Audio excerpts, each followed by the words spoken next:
Okay, everyone, we are here starting the next episode of the Global Beer 2020 Brewery Tour of webinars. Really exciting one for you today, but a quick mention of just what this is all about. Obviously, given the situation we're all in, on-premise is closed, Global Beer Network is pulling together all their brewery partners to put together a great webinar experience, try to show a little bit about their breweries, a little bit about the culture of their region. We're really excited. We got an awesome one for you today. Glad you could join us. If you're on the West Coast, it's 7 a.m. So thank you so much for rising. But we have a low ABV lifestyle Radler, which is perfect for this hour.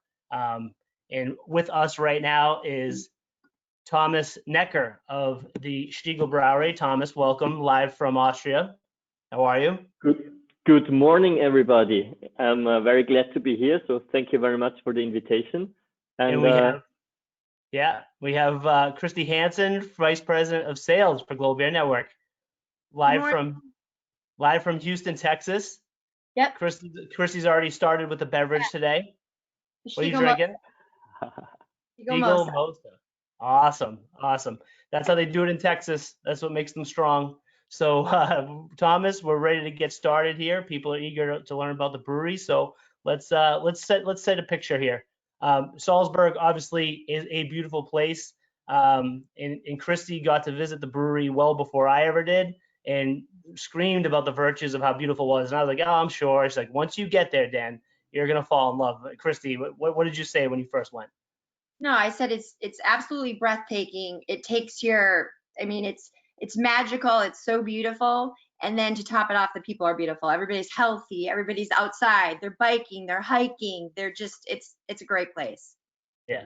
And Thomas, you give us a little sense of obviously what it's like to live there, work there, but what are some of the things we're seeing in these pictures? Yeah, so actually I also have to say that Salzburg is really a beautiful city. You might think, yeah, okay, Thomas has to say that because he's living there.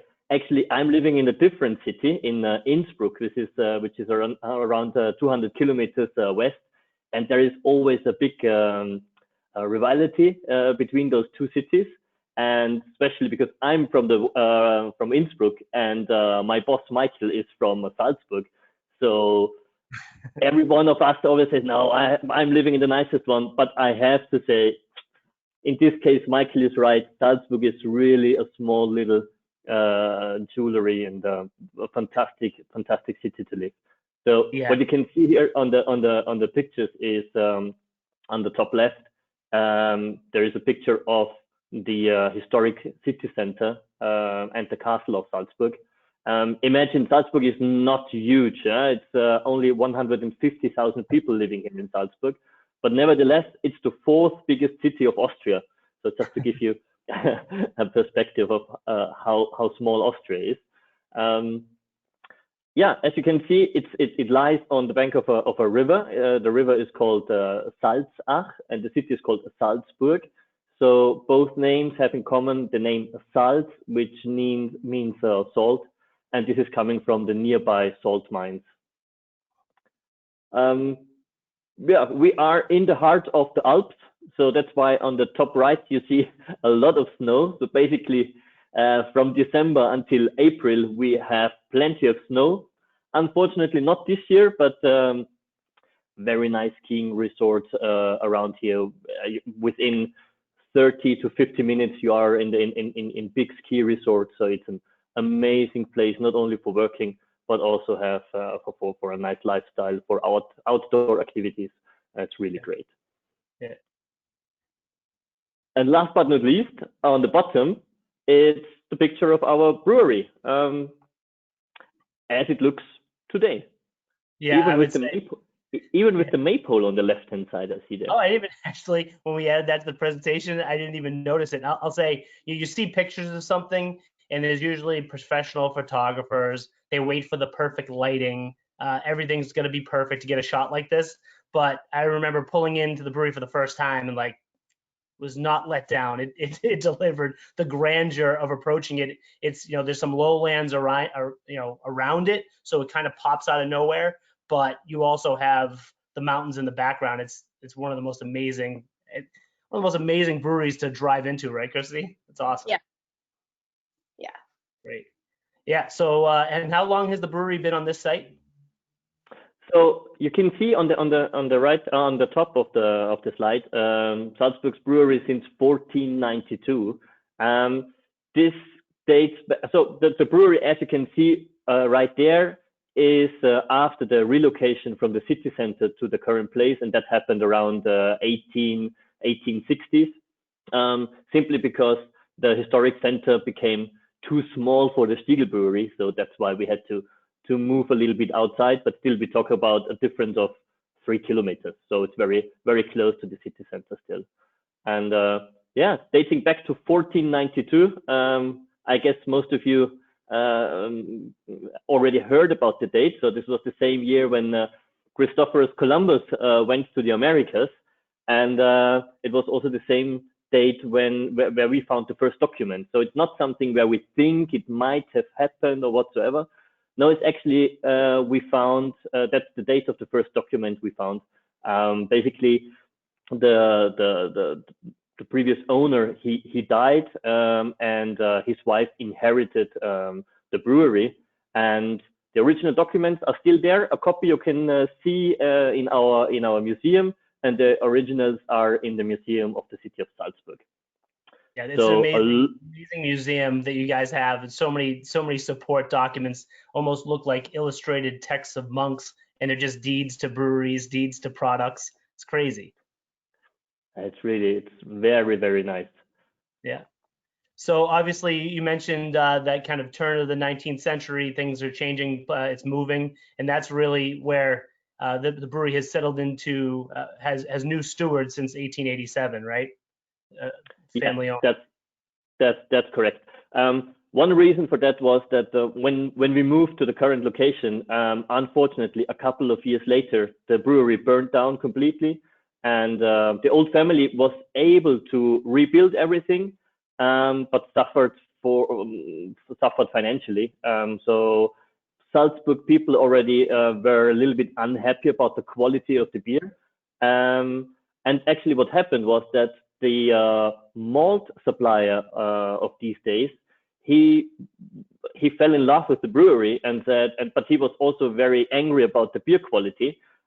So he bought the whole brewery. And this was in 1887, and the grandfather of the current owner. Wow. If you look at you had the slide, I believe I removed it because we can just speak to it. But if you look at the market share of beer in Austria, obviously Stiegl is a big part of that. But a lot of it are smaller breweries from around the region, some even into Germany, owned by Heineken, correct? So it's like Stiegl's really the authentic beer in that region, period. That's true. So when Heineken came back in the late 90s, they immediately bought a market share of over 50% of the market. But right after Heineken, we are the largest brewery in Austria, so with a market share of around 13%. And we are by far the largest privately owned or family owned brewery in Austria. Yeah, and we can obviously see some of the employees here, including the horses, right? So you get pretty big company. Yeah, it's a little fun fact. Please don't tell anybody, but I worked for the Green Giant for many years. So I was working actually for Heineken for many years before I joined Stiegl, and I loved working for Heineken, I have to say, but there is no comparison with Stiegl. You can feel that everything is family owned, from how people talk to each other, how all the values, but also how the building is maintained. So there are so many. It's such a huge difference where you can see it's not only about profit and money, but it's so much more. It's about passion and brewing history. So it's a complete difference.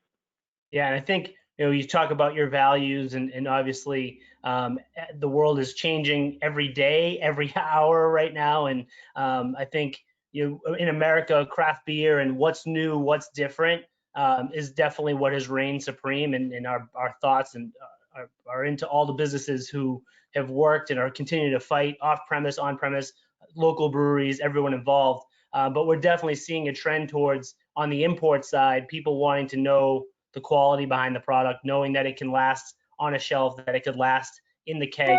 And we can't hammer this point home enough. You guys are unbelievably ahead of the times when it comes to slow brewing best practices and sustainability. So I know that's a big part of the owner's philosophy on the brewery. So maybe you can expand on that a little bit. Yeah, that's very true. Luckily, more and more companies jump on the train, and for them sustainability is very important.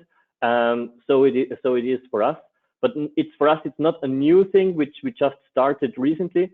But we already issue sustainability reports for more than 20 years. So basically, when our current owner, when he took over the business in 1990, in the first years, he immediately started issuing sustainability reports. Awesome. And just imagine that back in the days when he took over, the brewery output was 500,000 hectoliters. Now we doubled the output. We are on 1 million hectoliters, but still we use only as much electricity as back when we had only half of the production. That's one thing. Another thing is we reduced our technology became more and more modern, so we need less and less water. Although there is enough water here in Austria, but nevertheless, you shouldn't spoil your resources. So we at the moment to brew 1 liter of beer, usually you need around 5 to 6 liters of water. Due to modern technology, we use only 3.5 liters. So you would say, okay, a difference of 1.5 liter that's nothing. But if you multiply that with 100 million liters of water, that makes a difference, right? Yeah, it's a huge difference. Christy, I saw that you wrote something down there. I don't know if you were as impressed with that fact as I was, right? I mean, you hear it all the time about more and more customers asking for this stuff, right? Yeah, absolutely. So we talk about slow brewing, Thomas. What does that term mean? Obviously, it comes with a seal. I don't know if the American market is very aware of the seal or what it takes to acquire it, but maybe you can expand on that because you guys are slow brewing. Yeah, that fits also perfectly to the sustainability as well, because sustainability does not only mean that you reduce costs or work friendly with the environment. It's also about quality and how you treat your resources, and that goes perfectly into the slow brewing seal. Also back here in Europe, it's only in a starting thing, so it's actually the quality seal for beer. I would say the big difference is everybody of us know beer awards, right? So every brewery, even a craft brewer, a home brewer, everybody can participate in the prize-winning award. But that means actually you brew one beer, you send it in, and that batch you have sent in hopefully wins a medal. But the big difference to a quality seal like slow brewing is that we have to send in all our products on a monthly basis. So we get tested by around 600 criteria. Some of them are soft skills, like how you treat your partners, how you contract, and so on. Others are hard facts, like how big is the quality of your product. And we have to send in all our products to an independent technical institute on a monthly basis. And only if they say, yeah, ticked, everything is fine, then we can keep our quality seal, the slow brewing seal, on our labels and communications. Wow, and awesome. one little fun fact to that, for example, in our monthly beers, we made a Bohemian Czech Pilsner.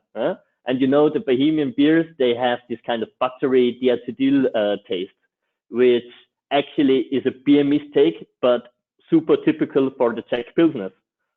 So we wanted to get the quality seal, the slow brewing seal for that beer as well. But they said, no, we can't give you the slow brewing seal for that. And we said, why? They said, yeah, but because actually you have put in a beer failure, a beer mistake into the beer. So it's not pure and it's not technically correct. So we were not allowed to get the quality seal for that beer just because of that reason. Although we made a typical Czech Pilsner beer. That's interesting. It is funny how I think that is what's interesting in brewing, and people like, oh, inconsistency can be fun because you never know what you're gonna get, or this beer is different. You can kind of change the style and bend the rules.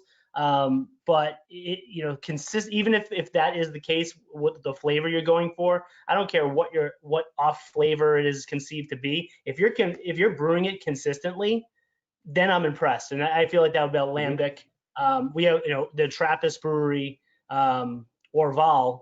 The famous Trappist Brewery, Brew One beer. They're known for having Brettanomyces in their beer, and that was considered a flaw by a lot of the early professors in the 1940s, 1950s in Belgium, and they were helping them scrub that Brettanomyces out of the line.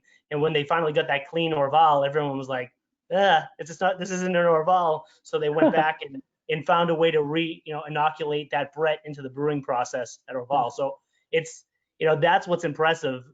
Putting a beer in a tank and then something coming out and going, oh, this is interesting, I'll make it a one-off. That's okay, that's cool. But can you now make that inconsistent thing consistently the same now from the point of production to batch? That's the impressive part. So maybe you'll get it on those terms. You're just gonna keep submitting the Pilsner. Thomas, we'll try. Thomas, didn't you say as well that there's only 35 breweries that qualify right now for that stamp or that standard, that are hitting that standard? Exactly. On the one hand side, that's a pity because the more breweries participating in this quality seal, the more popular it would become. But on the other side, the rules are very strict. And at the moment, I looked it up this morning, it's 29 breweries participating from Italy, Austria, Switzerland, and Germany. And the reason for that is also it is cost intense. It's not a fee which we have to pay, but cost intense in the sense that, for example, one rule is that we have to keep our lager beer at least 4 weeks in the lagering tanks before we package and we sell it, right? So as we know, technically, the lager beer would be ready after 7 days approximately when the fermentation is over. And many brewers try to accelerate that process to save costs in the lagering tanks, in the maturation tanks, in the fermentation tanks. But we go the other way. We say to have a proper lager beer, and that is like the Goldbrau, which makes 80% of our volume, to have a proper quality and to have this broad flavor and intense flavor, you need to give the beer the time it needs. And that's, in our opinion, at least 4 weeks of lagering. And before, in the fermentation process, it has to be cold and without any pressure. That's just one example. Awesome. It speaks, and we don't have to spend too much on this section because the American market, as of right now, can't get the fruits of the Wildshut. But I think it speaks to the commitment to sustainability, experimentation of regional products, but also the love of life, the love of beer and food, and the brewery's investment in the Wildshut that I think is important.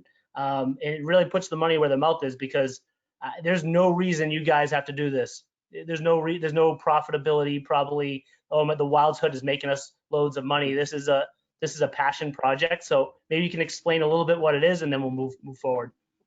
It's definitely a passion thing. Actually, it's a farm which is owned by the family since ever, but it was always rented out to farmers. But a couple of years back, we said we want to go back to the roots, and we want to do some special brews there. So what we did is we started to cultivate old ancient grains, which already almost got forgotten. So we started growing those grains, and make very special beers out there. Not many, only 3, 4, and a couple of seasonals, but it's all organic. And what we want to show and do is we say, brewing beer, it's not only about the best ingredients you can ever have, it's even one step before. It's about the best soil and ground you can have, right? So if everything is healthy, then only by then you can brew a perfect beer. And that's what we really live out there on our farm. It's not only about ancient grains, but also about animals, cows, sheep, pork, which we have out there.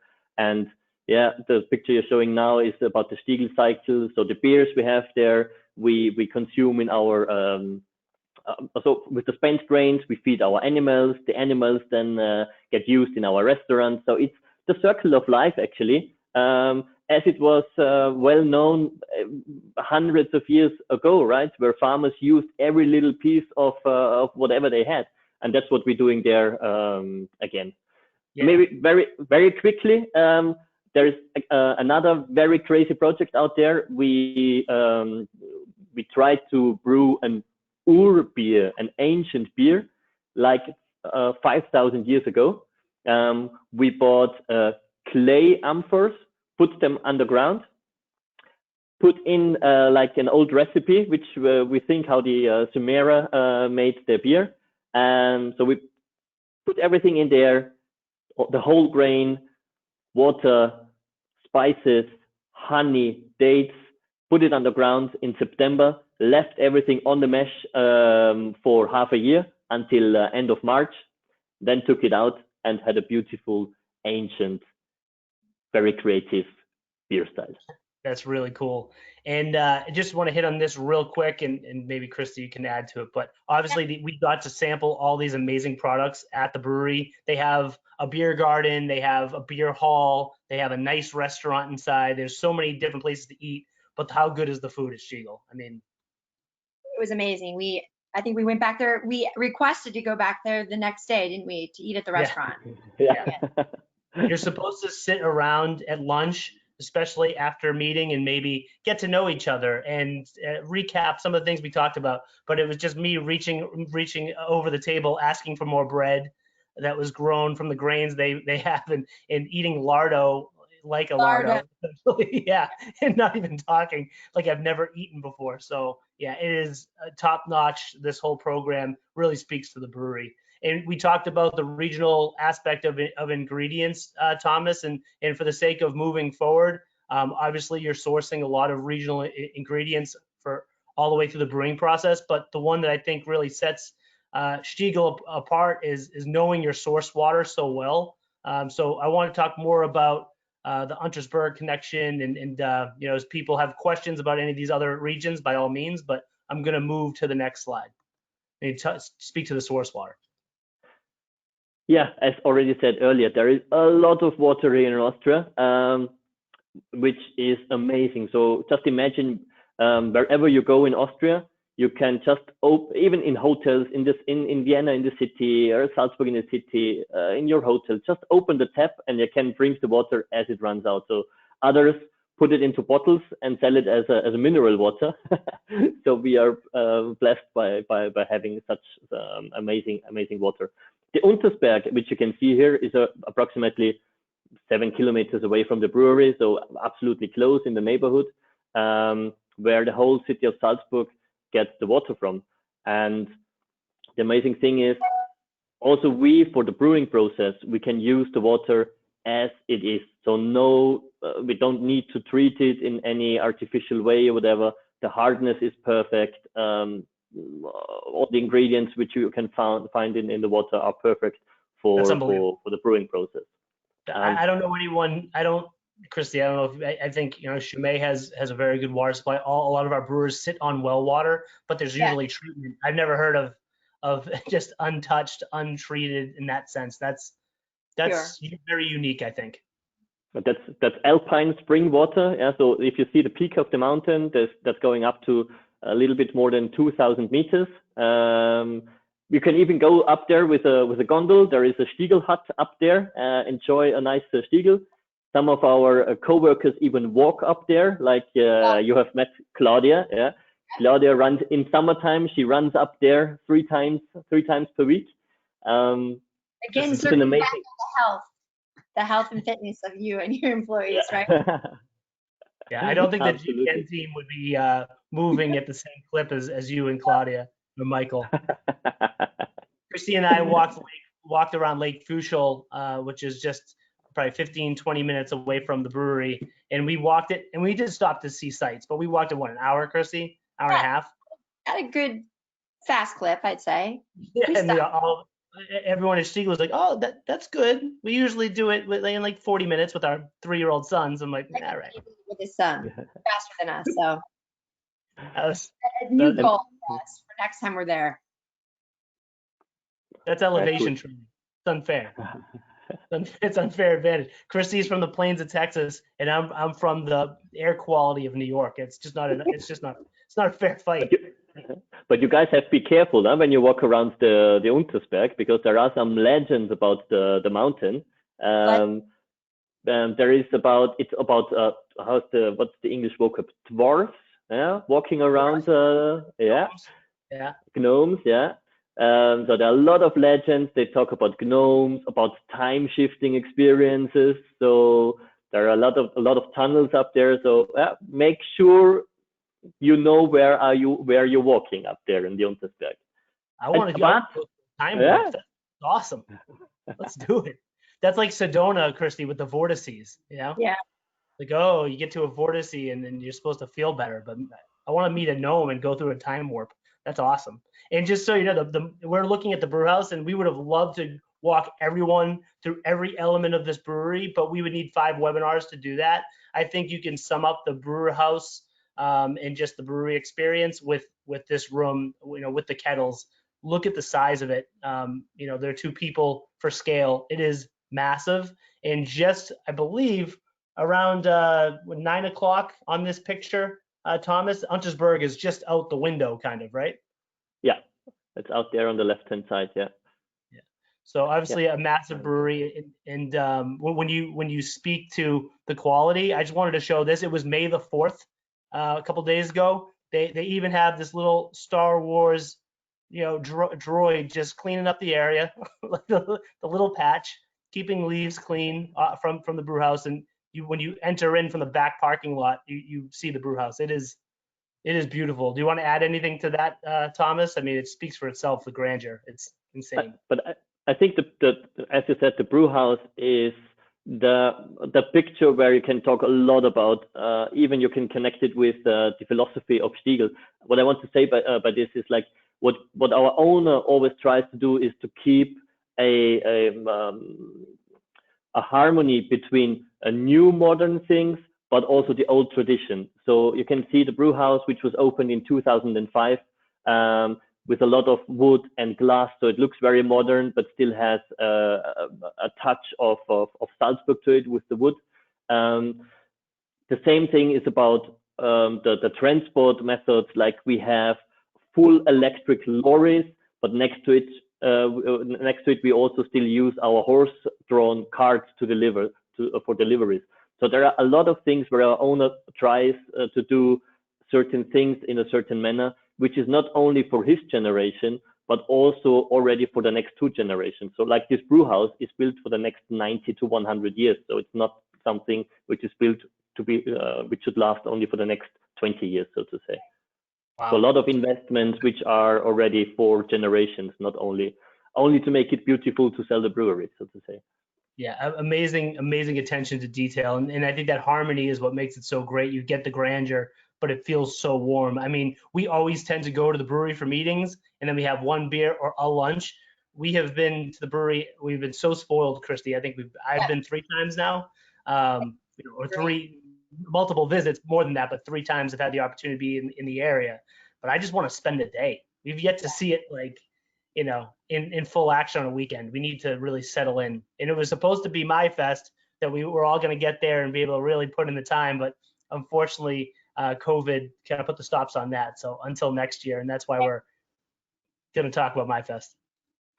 So cool. And you guys even have a fountain outside that pours beer, right? In the beer garden. Yes, it does. It does not pour beer all day, every day, but once a year, twice a year, when there are special events, you can pour beer from the fountain. Yeah, and you speak to some of the details. Obviously, we can't go into even the experience, but you'll see even on Instagram, there's the Stieglbraueri, which is really about the brands, and then the Stieglbraueri, which is the experience. So can you speak to a little bit of the Brauwelt experience and why separate them? Yeah. The funny thing is when I was working for the other brewery back in the days, when I had to cross Salzburg, you see all the signs where to go to the Stiegl Museum. And I always thought, a family-owned brewery, there is nothing they can show, right? What could they show what I don't already have seen so far? My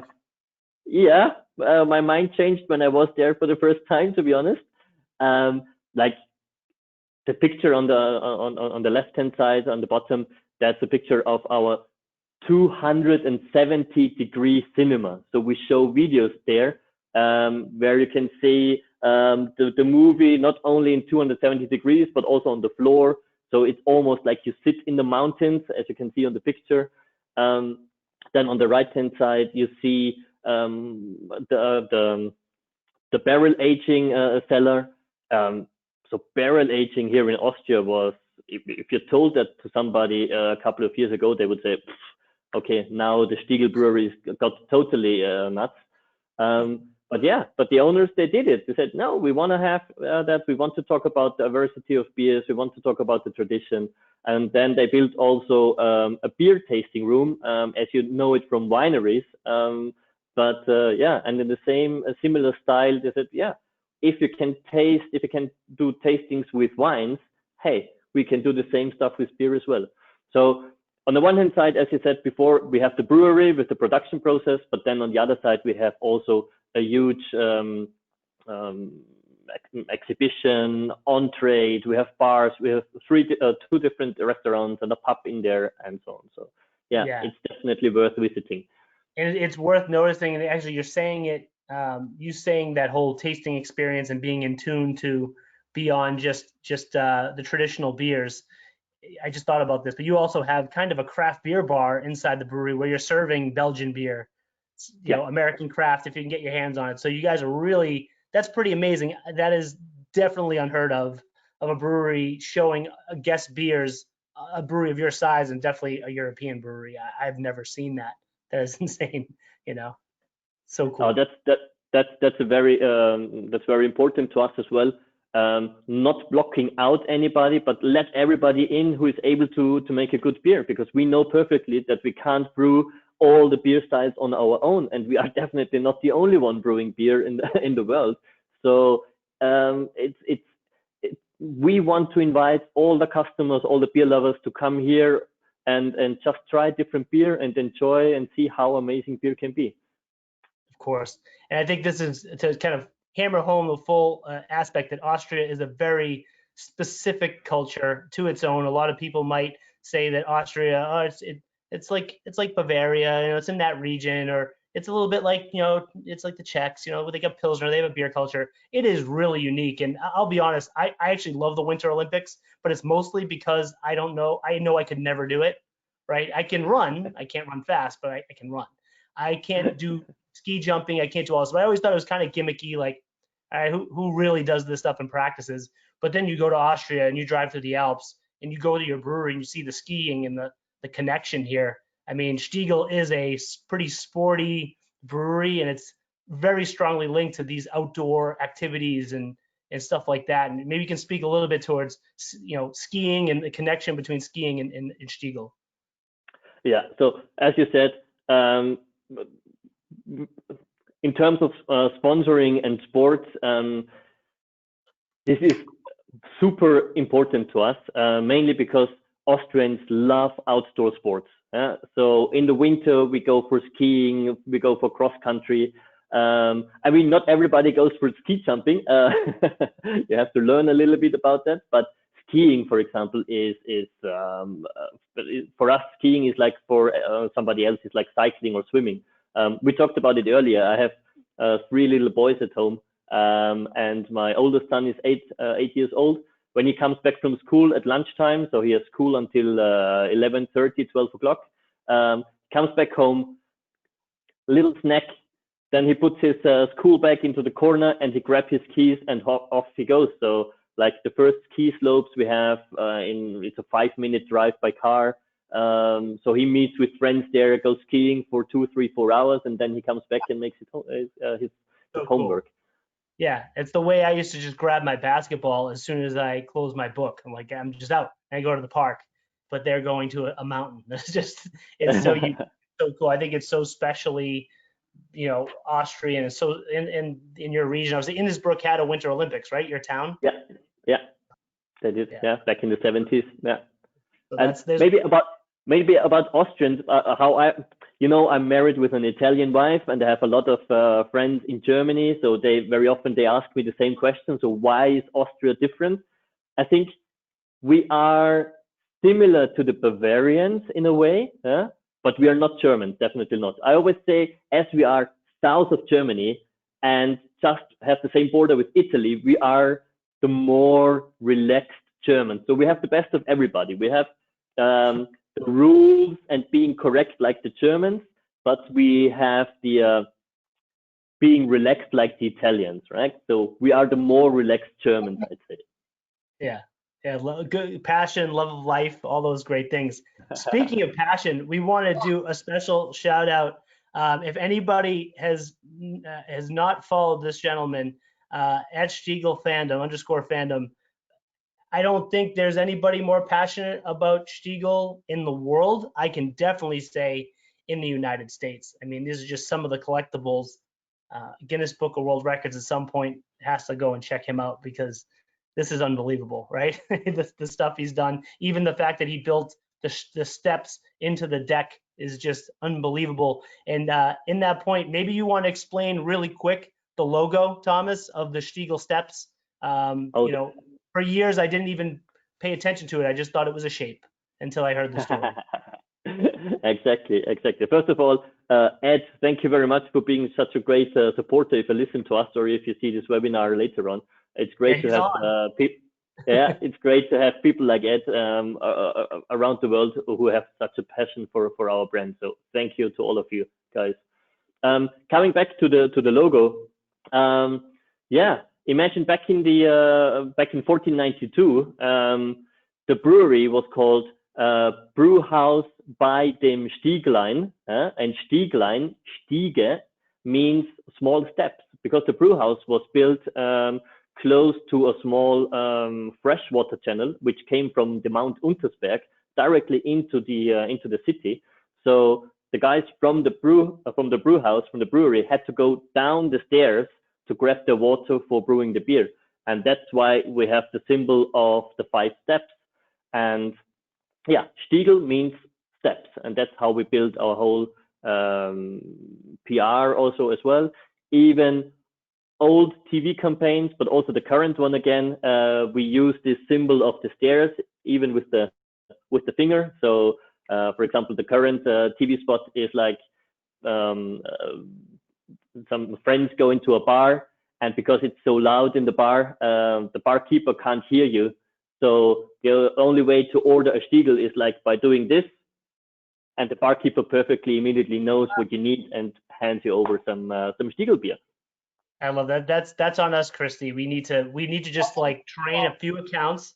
That way, when we sit as suppliers, and plop our butts down at the bar, we just do that. Yeah, I might add a little flair to it, a little circle.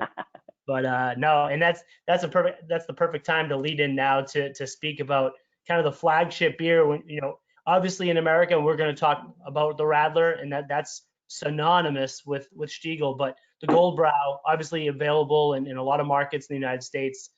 Definitely a lot of room for more people to give it a shot. We're excited to expand their knowledge of this brand right now. But when you go to the brewery, when you go to Salzburg, this is what's on tap. This is what you're drinking, and it goes down so smooth. So maybe you can explain to us the beer, because some people might just think, oh, this is just a luxury lager. But it's really, to you guys, kind of an Austrian Marzen, right? It's a little maltier than most. Yes, it definitely is. So, as you said, that's our flagship beer style. It's the Goldbräu. Just imagine it's 80% of our volume which we produce. And definitely, if somebody comes to Austria and said, "Oh, I had a Stiegl," then most probably he's talking about the Goldbräu. Yeah. Pros so far. Cheers. Water. Early. I have a Cheers. newborn in the house who's a couple of days old, so I'm being robbed of my morning beer right now. So Christy's doing it for us. Okay, Like a that's little- okay. As you already said, it's a Märzen beer.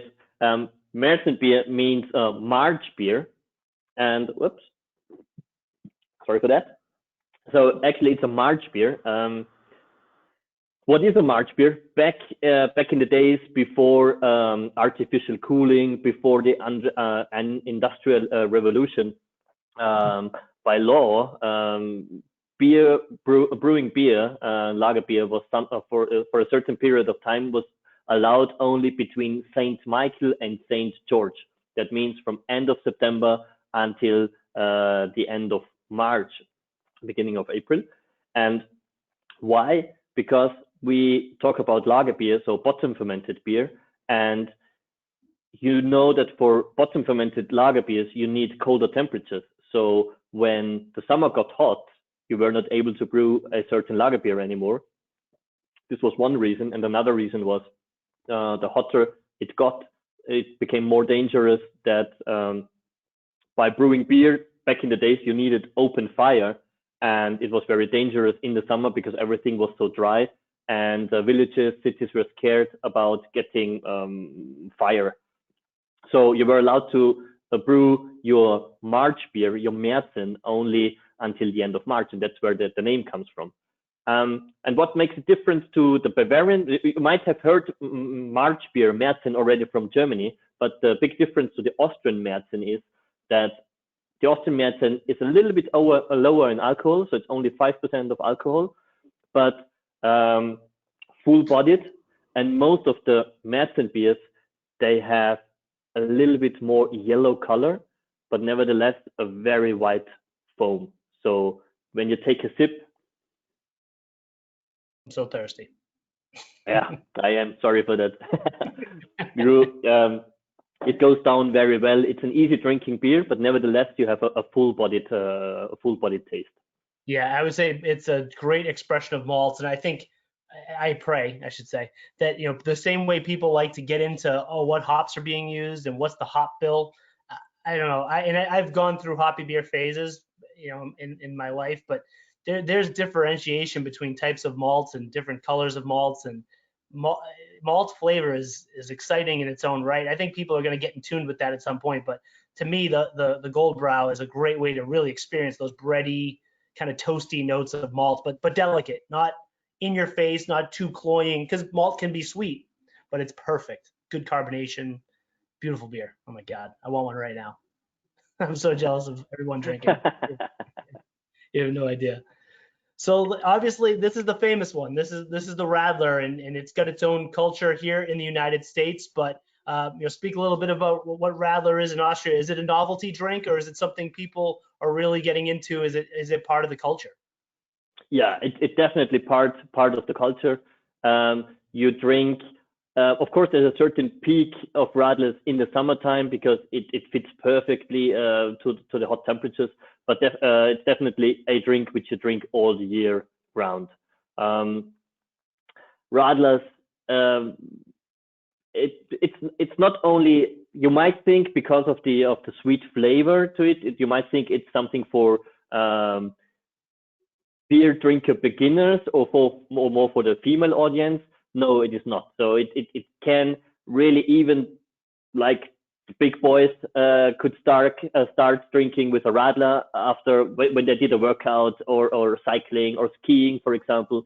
Imagine you were skiing for 3-4 hours, you're totally thirsty, you get into a bar, and the first thing you want to have is just a Radler to get the sugar back into your body, and then afterwards you go ahead with a Goldbräu, for example. So it's a perfect drink for sports, but also for nice summer times outside. And I think it's a very unique drink where you can do many different things around it.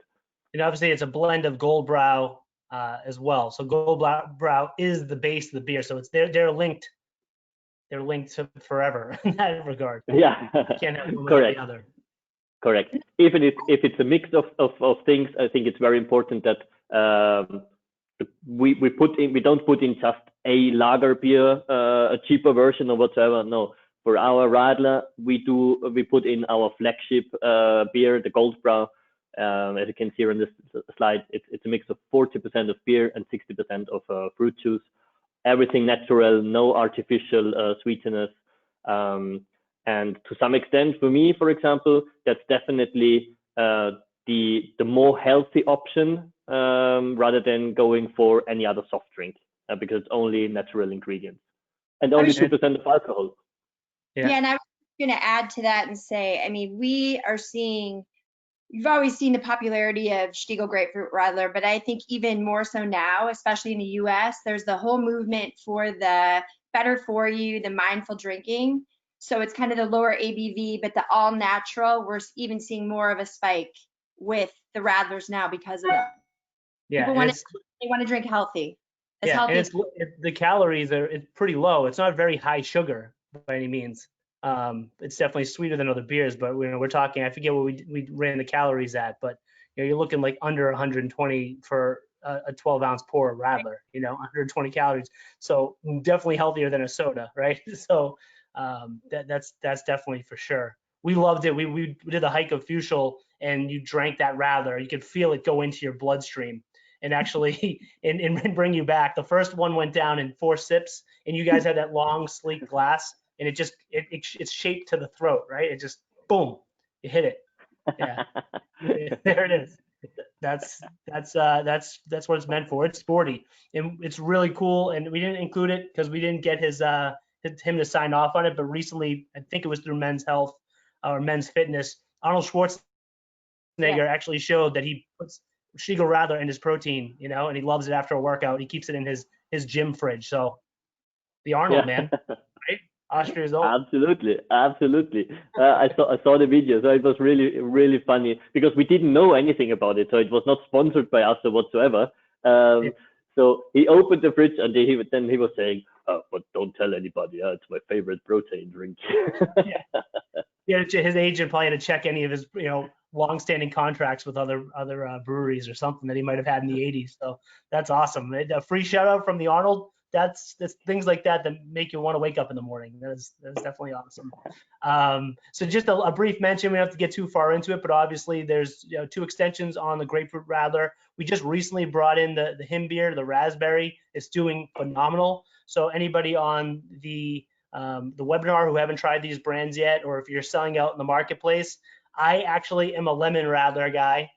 Thomas is drinking the raspberry. You see a beautiful, elegant color. Again, you look at people who are drinking lambic beer, that could be a little bit on the sweeter side, but that's a sour, right? That's a lambic. It's more of a champagne kind of experience. This has more of that beer, Radler, easier to drink quality while delivering the fruit. So if you have accounts that are doing well with that, or if you're someone who likes fruited lambic beer, but would like something you could drink maybe with a little more gusto, less like a connoisseur, more like someone who's thirsty, the Stiegl Him beer is definitely the one for you.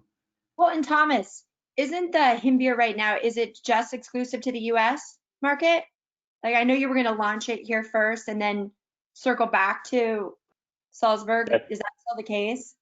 That's correct. Maybe a little bit about the history of the raspberry Radler. So we already had it back in the brewery, but that's already 15 years ago or even longer.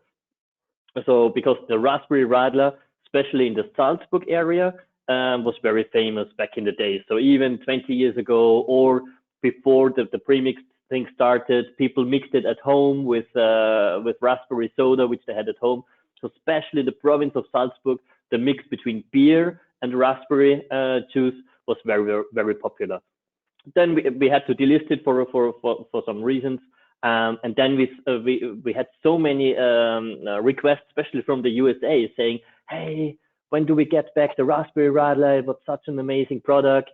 And then we said, well, Austria. Then we asked our Austrian colleagues and said, "Yeah, but we don't know. We already have the lemon and we have the grapefruit and we had the elderflower before, so we are not sure." So then that's why Michael and I said, you know what?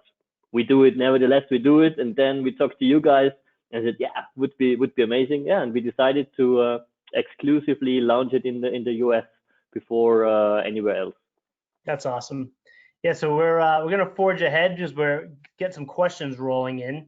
But again, beautiful beers. We're excited just to show a little bit. This is, to me, this is Stiegl life right here. This is the Radler life we see in America, embraced very heavily by the mountain biking community.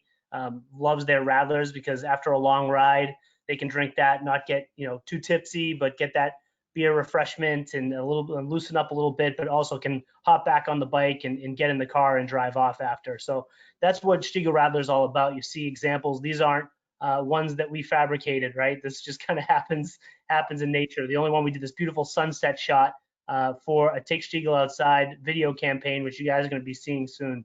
So very exciting. Just wanted to make the connection here. So let's get to it. We're approaching the end of the webinar.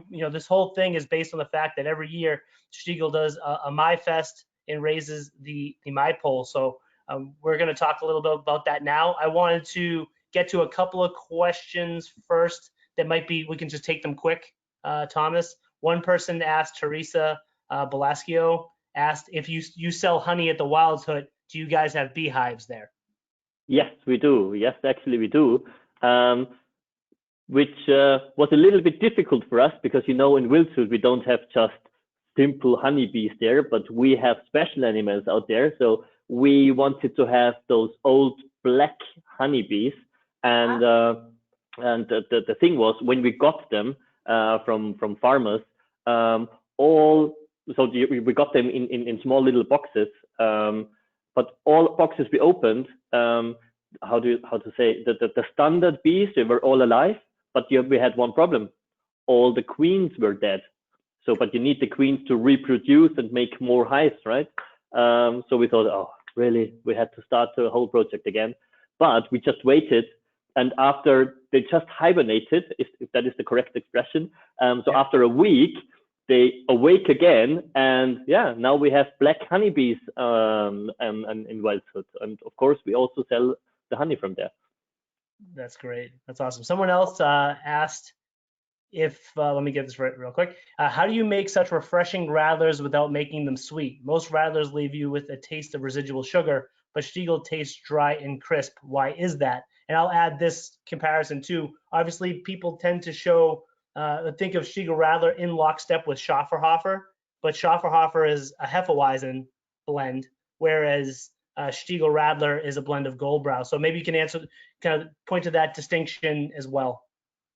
Yeah, I think that's a very good point. That if you compare a wheat beer with a lager beer, and then you add the soft drinks to it, I think that the taste of the wheat beer, like the Schöpferhofer, by itself gets a little bit more sticky. I don't want to say anything negative to it. So it's not. But if you have a crisp Alpine lager beer with fruit juice, it obviously gets a little bit more refreshing.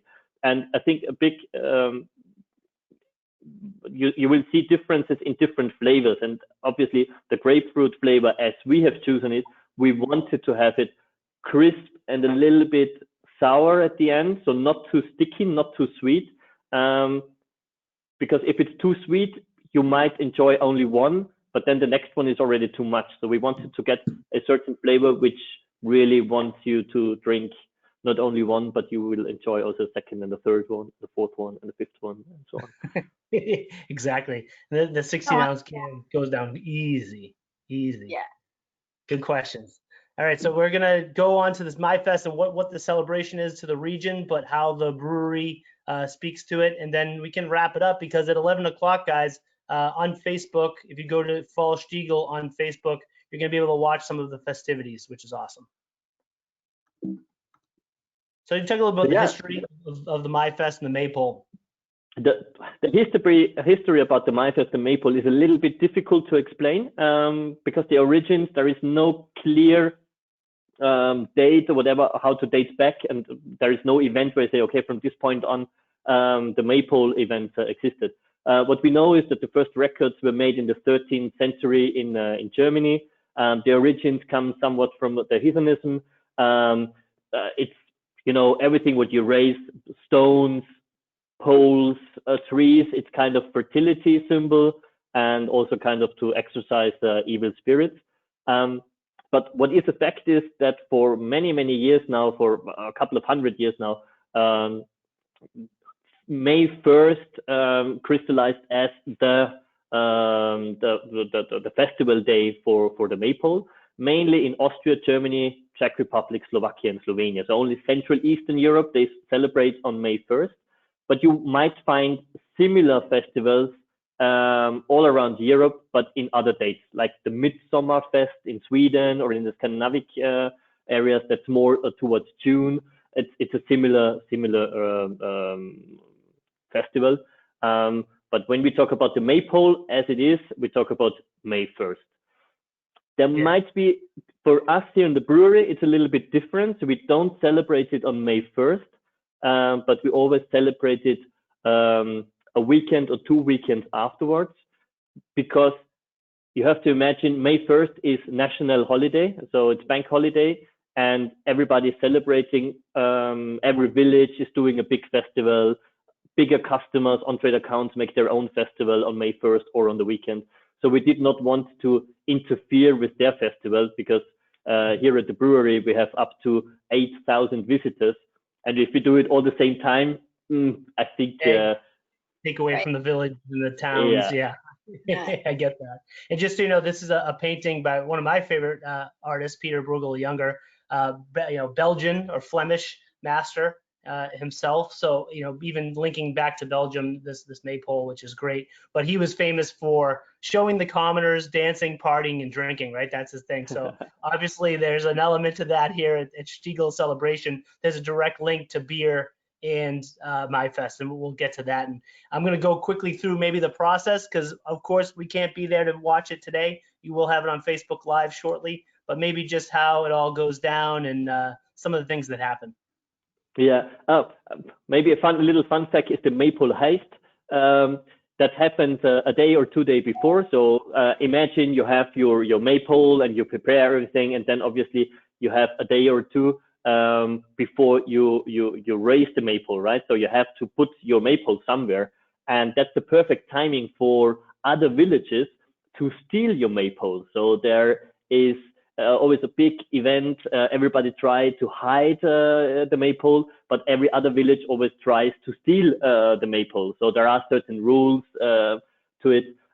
Basically, the only thing what you're not allowed to do is you're not allowed to destroy anything or to hurt anybody, right? But everything else is allowed to steal the Maypole. And what happens if you are able to do that is that, for example, the Stieglbraueri, if GBN steals the Maypole of the Stieglbraueri, we have to come to you and pay for our own Maypole. So that would mean that we would need to give you a couple of kegs and snacks like chicken or roast pork for the team who stole the Maypole, and then we can get it back.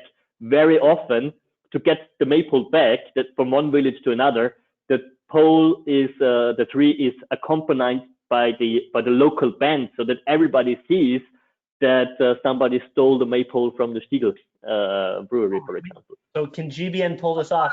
Do we have to take it off the premises? Do we have to bring it to America? Because I think we'd have to speak with our COO, Cliff. I don't know if we can get, I believe it's 90 feet, and we do 40-foot containers, but maybe there's a way we can make it work. On the water. I think with Steve Villani, our owner, myself, and a few other people, we can have Christy kind of push it along. We can make this happen. We got to put a plan together, especially when everyone's back on board, and we get things going when the economy starts back up here. This would be a great way to celebrate our achievements of coming to the other side of COVID. Steal your Maypole. Duly noted. So obviously you spoke a little bit about what's happening and why the brewery does it. But I wanted to talk a little bit about where's the pole come from, and just kind of march through the process, and then we're going to wrap this up. Yeah, so the Maypole comes from our own forest. And as I say, it's around 100 feet long, and it all starts already in the morning, and it's a whole process until the afternoon, until the Maypole is how do you say, it's raised, it's upright, and it's all accompanied by bands, by local events next to it. So it's an event which goes on from usually around 10 a.m. until midnight. So it's a big festival. You can see, you can also use a crane, but the traditional way you can see on the pictures. And yeah, it's manpower. It's manpower. Yeah, you know what I love about this? There's all different shapes and sizes of guys. It's not like you have a bunch of Arnolds out there. There's some guys that look like they're straining, but it's truly teamwork at its finest.